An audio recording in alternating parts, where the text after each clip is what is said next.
ओम गंग गणपते नमः। आप सभी का आपके अपने चैनल पर बहुत बहुत स्वागत है। आप सभी पर ईश्वर की कृपा सदा बनी रहे। आज हम इस वीडियो में आपको बताएंगे कि साल 2025 में फागुन मास के शुक्ल पक्ष की आमलकी एकादशी कब है, पूजा व पारण का शुभ मुहूर्त, पूजा विधि और इस व्रत के नियम क्या हैं। शास्त्रों के अनुसार एकादशी का व्रत बहुत ही महत्वपूर्ण माना जाता है। यह व्रत भगवान श्री हरि विष्णु जी को समर्पित है। हर माह में 2 एकादशी पड़ती हैं, एक कृष्ण पक्ष में और दूसरी शुक्ल पक्ष में। फागुन मास के शुक्ल पक्ष में आने वाली एकादशी को आमला, आमलकी या रंग भरी एकादशी भी कहते हैं। इस दिन भगवान विष्णु जी और माता लक्ष्मी और आंवले के वृक्ष की पूजा की जाती है। आइए जानते हैं साल 2025 में आमला एकादशी कब है। साल 2025 में आमलकी एकादशी का व्रत 10 मार्च दिन सोमवार को रखा जाएगा। एकादशी तिथि प्रारंभ होगी 9 मार्च प्रातःकाल 7:45 पर। एकादशी तिथि समाप्त होगी 10 मार्च प्रातःकाल 7:44 पर। अभिजीत मुहूर्त दोपहर 12:08 से दोपहर 12:55 तक और पारण का शुभ मुहूर्त रहेगा 11 मार्च प्रातःकाल 6:26 से 8:13 तक।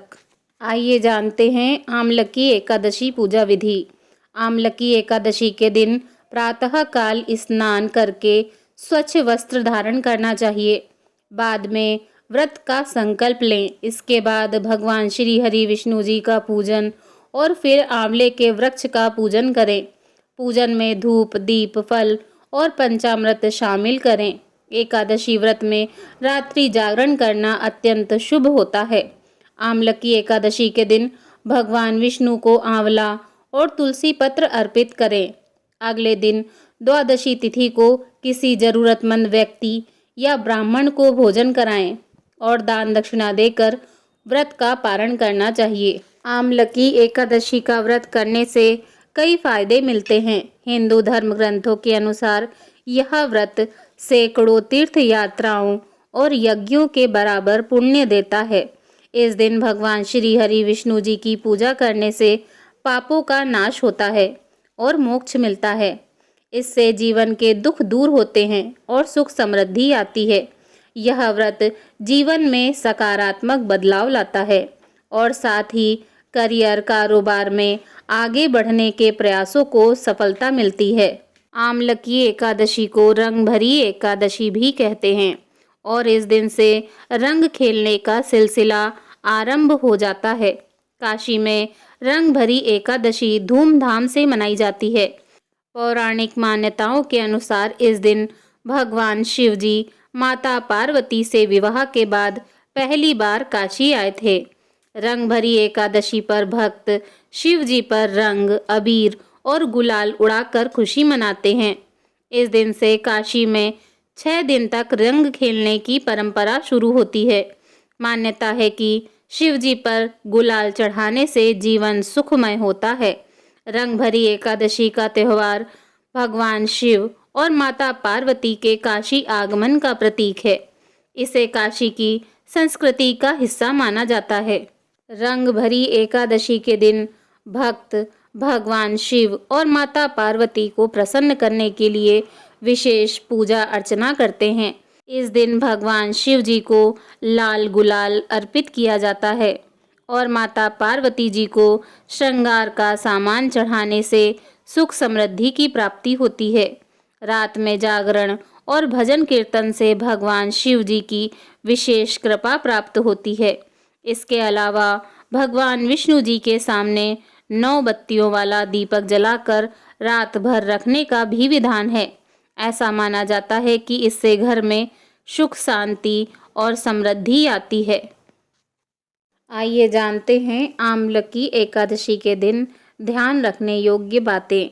आमलकी एकादशी के दिन पूजा से जुड़े कुछ नियमों को ध्यान रखना बेहद आवश्यक होता है। इस दिन भगवान श्री हरि विष्णु जी की पूजा के साथ ही आंवले के वृक्ष की पूजा करना अनिवार्य होता है। आमलकी एकादशी के दिन आंवले से बनी चीज़ें खाना भी बेहद शुभ माना जाता है।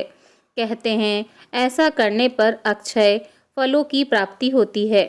आंवला एकादशी के दिन शकरकंद और कद्दू का सेवन करना भी शुभ होता है। इसे सौभाग्य में वृद्धि के लिए शुभ माना जाता है।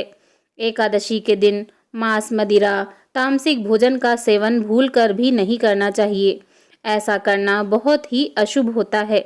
आमलकी एकादशी पर प्याज के सेवन से भी परहेज किया जाता है। प्याज के अलावा इस दिन लहसुन और मसूर की दाल का भी सेवन करना अच्छा नहीं माना जाता है। आमलकी एकादशी पर भगवान श्री हरि विष्णु जी के लिए व्रत रखा जाता है।